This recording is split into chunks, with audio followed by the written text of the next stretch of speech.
Hi guys, നിങ്ങൾക്ക് എൻ്റെ ഒരു പുതിയ വീഡിയോയിലേക്ക് സ്വാഗതം. यात्रीगण कृपया ध्यान दें, गाड़ी संख्या 100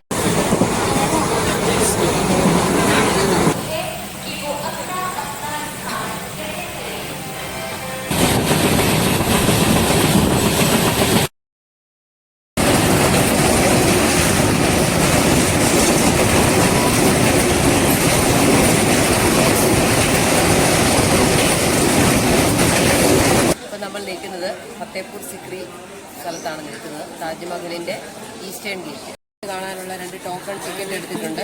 ഇനി ഇത് ഉള്ളിൽ കൊണ്ട് കാണിച്ചിട്ടാണ് നമ്മൾ സെക്യൂരിറ്റിയെ കാണിച്ചതിന് ശേഷം നമുക്ക് ഉള്ളിലേക്ക് പോകാം. ഹലോ ഗൈസ്, നമ്മളിപ്പോൾ താജ്മഹലിൻ്റെ ഉള്ളിലേക്ക് പോവുകയാണ്. ഇതിപ്പോൾ താജ്മഹലിൻ്റെ എൻട്രൻസ് ഭാഗമാണ് നമ്മളിപ്പോൾ കണ്ടുകൊണ്ടിരിക്കുന്നത്. ടിക്കറ്റൊക്കെ വെരിഫൈ ചെയ്തു, ചെക്കിംഗ് ഉണ്ട്. വാട്ടർ ബോട്ടിലും സ്നാക്സും നമുക്ക് കൊണ്ടുപോകാൻ പറ്റത്തില്ല, ബിസ്ക്കറ്റും ഒക്കെ അതൊക്കെ അവരെടുക്കും. ബാഗ് അതിനകത്ത് പൈസ അത്രയൊക്കെ പറ്റുള്ളൂ, പിന്നെ ഫോൺ. അപ്പോൾ ഞങ്ങളിപ്പോൾ ഉള്ളിലേക്ക് കയറുകയാണ്.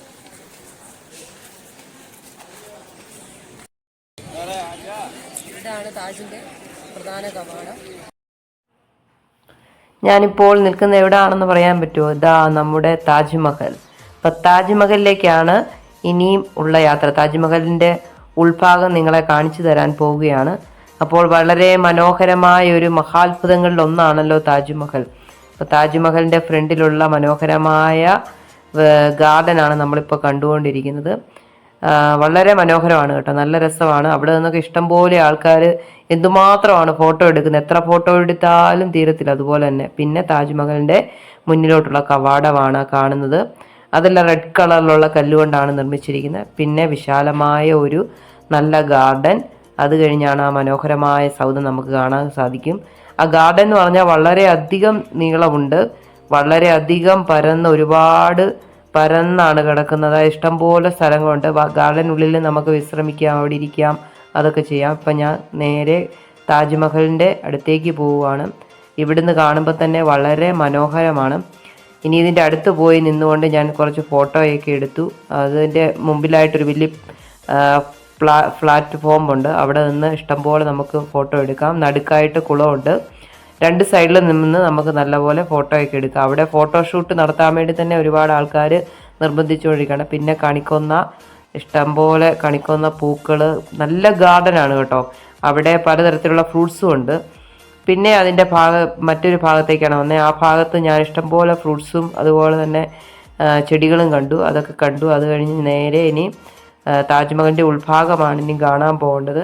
അവിടം വരെ നടക്കുമ്പോൾ തന്നെ ആ ഗാർഡൻ കഴിഞ്ഞ് നമ്മൾ ആ താജ്മഹലിൻ്റെ അടുത്ത് നടക്കുന്നിടം വരെ തന്നെ നല്ല ദൂരമുണ്ട്. അതിനുശേഷം താജ്മഹലിൻ്റെ ഉള്ളിലേക്ക് പോകാൻ വേണ്ടിയിട്ട് ഒരു ഷൂസ് പോലെ അവർ തരും. അത് ഇട്ട് വേണം നമുക്ക് അകത്തോട്ട് കയറാനായിട്ട്. കാരണം മാർബിളാണല്ലോ, അതുകൊണ്ട് പ്രശ്നം അതിലൊരു ചെളിയോ അങ്ങനെയുള്ള ഇതൊന്നും വരാതിരിക്കാൻ വേണ്ടി ആദ്യം തന്നെ നമ്മളെ കൊണ്ട് ചെരുപ്പിൻ്റെ മുകളിൽ കൂടെ ഒരു കവറിങ് തരും. അത് ഇട്ടാണ് നമ്മൾ നേരെ താജ്മഹലിൻ്റെ ഉള്ളിലേക്ക് പോകുന്നത്. അതിന് നേരെ ഓപ്പോസിറ്റായിട്ട് ഒരു ചെങ്കൽ കൊണ്ടുള്ള ഒരു ചെറിയ മഹലുണ്ട്. ഇവിടെയൊക്കെ നിന്ന് നമുക്ക് നല്ലപോലെ ഫോട്ടോയൊക്കെ എടുക്കാവുന്നതാണ്. അപ്പോൾ താജ്മഹൽ അടുത്ത് കാണും തോറും ഭയങ്കര മനോഹാരിത കൂടിക്കൂടി വരുവാണ്. നമുക്ക് ഭയങ്കര അത്ഭുതമായിട്ട് തോന്നും. അവിടെ വന്നു കഴിഞ്ഞാൽ നമുക്ക് നോക്കി നിന്ന് സമയം പോകുന്ന അറിയത്തില്ല. അതുപോലെ വളരെ മനോഹരമായിട്ടുള്ള ഒരു ഇതാണ്, മോണുമെൻറ്റ്സ് ആണ്. പിന്നെ അതിലേക്ക് നമ്മൾ എൻട്രി കയറുവാണ്. അപ്പം അവിടെ ഓരോ കാര്യങ്ങളൊക്കെ ഇങ്ങനെ എഴുതി വെച്ചിട്ടുണ്ട്. അതൊക്കെ ഞാൻ വായിച്ചു. ഇനി പയ്യെ അതിൻ്റെ അകത്തേക്ക് കയറാൻ പോവുകയാണ്. അതിനുള്ള ചാർജും ഒക്കെ എടുത്തിട്ടുണ്ട്. അപ്പോൾ അതായത് നമുക്ക് അതിനുള്ള ഇതുണ്ട്, ഫീസുണ്ട്. അതെല്ലാം എടുത്തിട്ട് വേണം നമ്മൾ ഉള്ളിലേക്ക് കയറാനായിട്ട്. അപ്പം വളരെ മനോഹരമായ ഒരു കാഴ്ചയാണ് നമ്മൾ ഈ താജ്മഹലിലെത്തുമ്പോൾ നമുക്ക് ഫീൽ ചെയ്യുന്ന. വളരെ നല്ല ഫീലിങ്സാണ് നമുക്ക് വരുന്നത്. വളരെ രസമാണ്. ഇതടുത്ത് കാണും തോറും ഭയങ്കര വെട്ടിത്തിളങ്ങുവാണ് സത്യം പറഞ്ഞാൽ താജ്മഹൽ. ഒരുപാട് പേരിങ്ങനെ ഫോട്ടോ എടുക്കുന്നു. പിന്നെ അതിൻ്റെ നേരെ ഓപ്പോസിറ്റുള്ള മഹലിലിരുന്ന് ഫോട്ടോ എടുക്കുന്നു. അതുപോലെ ഇതിൻ്റെ ഈ 4 തൂണുകളും വളരെ മനോഹാരിതയാണ്. അടുത്ത് വരുന്തോറും അതൊക്കെ വളരെ വലിയ ബിഗ്ഗാണ്. നമുക്ക് കണ്ടാൽ തന്നെ അറിയാം കണ്ടോ. അതിൻ്റെ വളരെ നൈസായിട്ട് സോഫ്റ്റായിട്ടാണ് അതിൻ്റെ മാർബിൾ കൊണ്ട് നിർമ്മിച്ചിരിക്കുന്നത്. വളരെ സോഫ്റ്റായിട്ടുള്ള മാർബിളാണ്. പിന്നെ പല കളറിലുള്ള മാർബിളാണ് അവിടെ ഉപയോഗിച്ചിരിക്കുന്നത്. എന്ന് വെച്ച് കഴിഞ്ഞാൽ അതിൻ്റെ ചിത്രപ്പണികളെല്ലാം നിർമ്മിച്ചിരിക്കുന്ന വളരെ വ്യത്യസ്തതരമായിട്ടുള്ള കളർ, അതായത് പഴയ സുൽത്താൻമാരുടെ അവർക്ക് മാത്രമേ അതിൻ്റെ കൂട്ടൊക്കെ അറിയത്തുള്ളൂ. അത് വെച്ചാണ് ശരിക്കും പറഞ്ഞാൽ ചിത്രപ്പണികളൊക്കെ ചെയ്തിരിക്കുന്നത്. ആ ചിത്രപ്പണികളൊക്കെ അതിൻ്റെ ഒന്നും കളറ് മാറിയിട്ടേ ഇല്ല, അതുപോലെ നല്ല അതേ കളറിലിരിക്കുകയാണ്. വളരെ മനോഹാരിത നമുക്ക് കാണാൻ പറ്റും. അതുപോലെ തന്നെ ആ മാർബിൾ എന്ന് പറഞ്ഞാൽ പല കളറിലുള്ള മാർബിളും അതിനകത്ത് ഉപയോഗിച്ചിട്ടുണ്ട്. എല്ലാം ചിത്രപ്പണികൾ, അതിൻ്റെ കൊത്തുപണികളെല്ലാം തന്നെ മാർബിൾ വെച്ചാണ് ചെയ്തിരിക്കുന്നത്. അതെല്ലാം നമുക്ക് കാണുമ്പോൾ അറിയാം. പിന്നെ അതിൻ്റെ ഉൾഭാഗത്തായിട്ടാണ് ഈ കബറിടം. ആ കബറിടം നമ്മൾ അതിൻ്റെ മേൽഭാഗമാണ് കാണുന്നത്. വളരെ എക്കോ സ്പോട്ടാണ്. നമുക്ക് അവിടെ നിന്ന് എന്നാ സംസാരിച്ചാലും വളരെ എക്കോ അതിനകത്ത് ഇങ്ങനെ പ്രതിധ്വനിച്ചുകൊണ്ടേയിരിക്കും. ഇപ്പോൾ കണ്ടുകൊണ്ടിരിക്കുന്ന അതാണ് ശരിക്കും പറഞ്ഞാൽ മുംതാസിൻ്റെ കബറിടം. അതാണ് നമ്മൾ കണ്ടത്. ഈ കാണുന്ന കൊത്തുപണികളെല്ലാം തന്നെ മാർബിളിൽ ചെയ്തിരിക്കുന്നതാണ്. വളരെ അതുകൊണ്ടാണ് മാർബിൾ ഒരു ലോകത്തിലെ മഹാ അത്ഭുതമെന്ന് തന്നെ പറയുന്നത്. അതുപോലെ ചിത്രപ്പണികൾ ചെയ്തിട്ടുണ്ട്. അതുപോലെ 4 തൂണുകൾ, അതിൻ്റെ ചുറ്റുമുള്ള മാർബിളിൻ്റെ 4 തൂണുകളും അതും വളരെയധികം ചിത്രപ്പണികൾ ചെയ്തിട്ടുള്ളതാണ്. പിന്നെ നമ്മൾ നോക്കുവാണെങ്കിൽ മൊത്തം നമുക്കൊരു എന്തു നല്ല കലാകാരന്മാരായിരുന്നു അവരെന്ന് നമുക്കിപ്പം അതിൽ നിന്ന് തന്നെ നമുക്ക് മനസ്സിലാവും. അതുപോലെ രസമാണ്. പിന്നെ യമുന നദി അത് അതിൻ്റെ മുമ്പിൽ കൂടെ ഒഴുകുന്നുണ്ട്. അതും വളരെ നല്ല ഭംഗിയുള്ള ഒരു കാഴ്ചയാണ്. അപ്പോൾ ഞാൻ അവിടെ നിന്ന് ഇഷ്ടംപോലെ ഫോട്ടോ എല്ലാം എടുത്തു. പിന്നെ അവിടെ നിന്ന് വളരെയധികം അതിൻ്റെ മനോഹാരിത, അത് അറബി ലെറ്ററിലൊക്കെ എന്തൊക്കെയോ എഴുതി വെച്ചിട്ടുണ്ട്. അതൊക്കെ ചെയ്തിരിക്കുന്നതെന്ന് പറഞ്ഞു കഴിഞ്ഞാൽ നമ്മൾ സാധാരണ പെയിൻറ്റോ ഒന്നുമല്ല. ആ മഷിയും ആ കളറെന്നൊക്കെ പറഞ്ഞു കഴിഞ്ഞാൽ അതെല്ലാം അവർക്ക് മാത്രമേ അറിയത്തുള്ളൂ. അതുപോലെ കലാകാരന്മാരുടെ ഒരു കൂട്ടം കലാകാരന്മാർ, അതായത് എത്രത്തോളം ഉണ്ടെന്ന് നമുക്ക് പറയാൻ പറ്റത്തില്ല. അതുപോലെ കലാകാരന്മാരുടെ ഒരു വലിയൊരു സംഭവമാണ് ഈ താജ്മഹൽ എന്ന് പറയുന്നത്. ഇപ്പോൾ താജ്മഹലിൻ്റെ ഗാർഡൻ നമ്മൾ കണ്ടു. ഇനി താജ്മഹലിൻ്റെ 4 സൈഡിലുള്ള പില്ലറുകളാണ്. അതും വളരെ മനോഹരമായിട്ടാണ് ചെയ്തിരിക്കുന്നത്.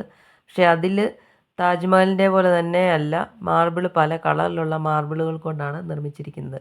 പിന്നെ ഈ താജ്മഹലിൻ്റെ ഇതെടുത്ത് വെച്ച് നോക്കുവാണെങ്കിൽ ചിത്രപ്പണികൾ വളരെയധികം അട്രാക്റ്റീവാണ്. വളരെ ആകർഷകമായിട്ടുള്ള ചിത്രപ്പണികളാണ് അതിന് മുമ്പിലായിട്ടാണ് ആ മഹലുള്ളത്. റെഡ് കല്ലിൽ തീർത്തിരിക്കുന്ന മഹൽ നമുക്ക് കാണാം. വളരെ മനോഹാരിത നിറഞ്ഞ ഗാർഡനും അതുപോലെ ഈ 4 പില്ലറും പിന്നെ താജ്മഹലിൻ്റെ ചിത്രപ്പണികൾ വളരെയധികം പഴഞ്ചാറുകൾ, അതുപോലെ ഇലയുടെ ചാറ് അതുപോലെ ഉള്ളത് കൊണ്ടാണ് ഈ താജ്മഹലിൻ്റെ ഓരോ മാർബിളിലും ചിത്രപ്പണികൾ ചെയ്തിരിക്കുന്നത്.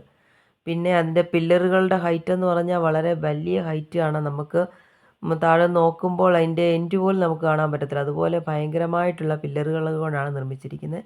പിന്നെ ഗാർഡൻ ഒന്നും പറയാനില്ല, വളരെ മനോഹാരിത നിറഞ്ഞാണ്. നിറയെ ആൾക്കാർ അവിടെ നിന്ന് ഫോട്ടോ എടുക്കുന്നുണ്ട്, വീഡിയോസ് എടുക്കുന്നു. താജ്മഹൽ എത്ര കണ്ടാലും നമുക്ക് മതി വരത്തില്ല. അതുപോലെ വെണ്ണക്കല്ലിൽ തീർത്ത ശില്പം, അല്ലെ വെള്ളക്കല്ലിൽ തീർത്ത ഒരു മഹാസൗധം എന്ന് വേണമെങ്കിൽ നമുക്ക് പറയാം. അതുപോലെ മനോഹാരിത നിറഞ്ഞതാണ് ഗാർഡനും. അതുപോലെ തന്നെ ആ ഗാർഡനും പിന്നെ 4 പില്ലറും പിന്നെ അതിൻ്റെ മുമ്പിലുള്ള ചെങ്കളറിലുള്ളതും ആയിട്ടുള്ള മഹലും ഒക്കെ വളരെ മനോഹരമാണ്. പിന്നെ അതിൻ്റെ അടുത്തുള്ള ഫ്രൂട്ട്സ് നാരകമല്ല, ഓറഞ്ചാണ്. ഓറഞ്ചിൻ്റെ വലിയൊരു ചെടികളെല്ലാം അവിടെ ഉണ്ട്. ഓറഞ്ച് പഴമായിട്ടില്ല, പച്ചയാണ്. അങ്ങനെ നമുക്ക് ഇഷ്ടം പോലെ ഗാർഡനിൽ നിറയെ ഫ്രൂട്ട്സ് ഉണ്ട്. അതൊക്കെ വളരെ നമുക്ക് അട്രാക്റ്റീവായിട്ടുള്ളൊരു കാര്യമാണ്. ഗാർഡനിൽ നല്ല തണുപ്പുണ്ട്. ഞങ്ങൾ ആ സമയത്ത് നിൽക്കുമ്പോൾ അത്യാവശ്യം നല്ല വെയിലാണ്. പക്ഷേ ഗാർഡനിൽ നിറയെ വലിയ വലിയ മരങ്ങളൊക്കെ ഉള്ളത് കൊണ്ട് വളരെ നമുക്ക് തണുപ്പായിട്ട് നമുക്കിപ്പോൾ ഒരു തണുപ്പ് വേണമെങ്കിൽ അവിടെ പോയിരുന്ന് നമുക്ക് കുറച്ച് റെസ്റ്റൊക്കെ എടുക്കാം. ഗ്രൗണ്ടിൽ ഗാർഡനിൽ പോയിരുന്ന്. അങ്ങനെ ഞങ്ങൾ അതെല്ലാം കഴിഞ്ഞ് വെളിയിരുന്ന് വീണ്ടും ഞങ്ങൾ ഈ കവാടത്തിൻ്റെ അവിടെ വന്ന് വീണ്ടും അതുപോലെ താജ്മഹലിൻ്റെ മനോഹാരിത ഞങ്ങൾ കണ്ടുകൊണ്ടിരിക്കുകയാണ്. ആ സൂര്യപ്രഭയിൽ നല്ല വെളുത്ത് നല്ല സത്യം പറഞ്ഞാൽ വെണ്ണക്കല്ല് പോലാണ് ഇരിക്കുന്നത് താജ്മഹൽ. ഭയങ്കര രസമാണ്.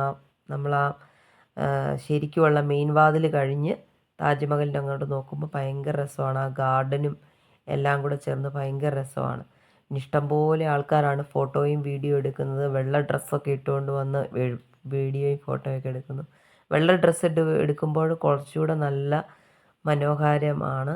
വളരെയധികം നല്ല വീഡിയോസൊക്കെ എടുക്കാൻ എല്ലാവർക്കും സാധിക്കുന്നുണ്ട്. കാരണം അതുപോലെ നല്ല ആ ലൊക്കേഷൻ വളരെ നല്ലതാണ്. ആ താജ്മഹലിൻ്റെ ഫ്രണ്ടിലുള്ള ഗാർഡനും പിന്നെ ആ വഴിയും പിന്നെ അതിൻ്റെ നടുക്കുള്ള കുളവും അതൊക്കെ ഭയങ്കര ഇതാണ്. അതുപോലെ തന്നെ പുറത്തിറങ്ങിയതിന് ശേഷം ഞാൻ കൂവളത്തിൻ്റെ ഒരു ജ്യൂസ് കഴിച്ചു. കൂവളപ്പഴം കൊണ്ടുള്ള ജ്യൂസാണെന്നാണ് പറഞ്ഞത്. അത് ആ കൂവളത്തിൻ്റെ ആ പഴം ഇട്ട് അതിൻ്റെ കൂടെ പഞ്ചസാരയൊക്കെ ചേർത്ത്. പിന്നെ പിറ്റേ ദിവസം വീണ്ടും ഞാൻ താജ്മഹൽ സന്ദർശിക്കാൻ ഇറങ്ങി. ഒരു ദിവസം കൊണ്ട് നമുക്ക് കണ്ടു തീരത്തില്ല. വീണ്ടും ഞാൻ യമുനയുടെ നദിയുടെ തീരത്തിരുന്ന് താജ്മഹലിൻ്റെ സൗന്ദര്യം വളരെയധികം ആസ്വദിച്ചു. അതുപോലെ ഞാൻ വെള്ള ഒരു ഡ്രസ്സൊക്കെ ഇട്ടു. അപ്പോൾ കുറച്ചുകൂടെ നല്ല ഫോട്ടോസൊക്കെ എടുക്കുക. ആദ്യത്തെ ദിവസം എനിക്കത് പറ്റിയില്ല. അതുകൊണ്ട് ഞാൻ പിറ്റേ ദിവസം വീണ്ടും വെള്ള ഡ്രസ്സൊക്കെ എടുത്ത് വീണ്ടും വന്ന് കുറച്ച് ഫോട്ടോ എടുക്കാൻ വേണ്ടി തന്നെ ചുരിദാർ ഇട്ടുകൊണ്ട് വന്ന് ഫോട്ടോ എടുത്തു. അപ്പോൾ നല്ല രസമാണ്. നമുക്ക് അതുപോലെ നല്ല എത്ര കണ്ടാലും മതി വരത്തില്ല. അതുപോലെ ഭയങ്കര രസമായിട്ടുള്ള ഒരു സത്യം പറഞ്ഞാൽ താജ്മഹൽ എന്ന് പറയുന്നത് ഭയങ്കര രസമായിട്ടുള്ള ഒരു ഇതായിട്ടാണ് എനിക്ക് തോന്നുന്നത്. ഹായ് ഗായ്സ്, അപ്പോൾ നമുക്ക് മറ്റൊരു വീഡിയോയിലൂടെ വീണ്ടും കാണാം. വീണ്ടും കാണും വരേക്കും ബൈ ബൈ.